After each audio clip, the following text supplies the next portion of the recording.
Добрый день, друзья! Самая свежая и актуальная информация о коронавирусе в России в моем ежедневном обзоре. В начале выпуска последняя информация по динамике заражения коронавирусом в России за последние сутки. Всего выявлено 13 868 новых случаев заражения коронавирусом. Об этом сообщил оперативный штаб во вторник, 13 октября. Всего в стране от коронавируса за сутки умерли 244 человека, выздоровели более 7500 человек. Надо отметить, что первые два показателя стали максимальными с начала эпидемии ковид в стране, установив тем самым новые рекорды. Президент Российской Федерации Владимир Путин создал комиссию по созданию национальной системы защиты от новых инфекций.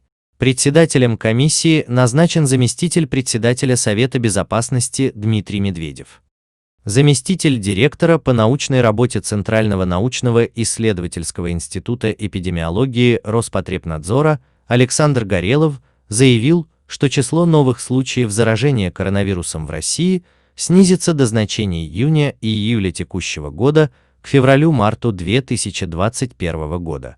По его словам, число случаев COVID-19 будет расти как минимум еще 2 инкубационных периода, то есть 28 дней.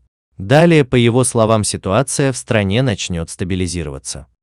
Остановить пандемию коронавируса поможет применение разных вакцин в зависимости от медицинских показаний, считает президент Российской академии наук Александр Сергеев.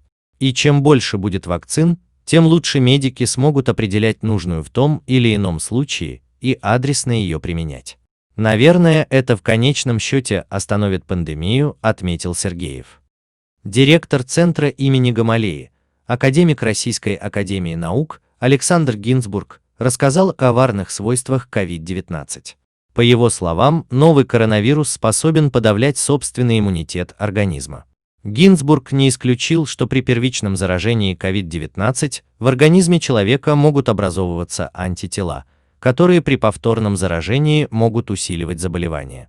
Также он сообщил о планах по привитию 70% россиян до 2022 года, это, по его словам, должно сделать вирус управляемым.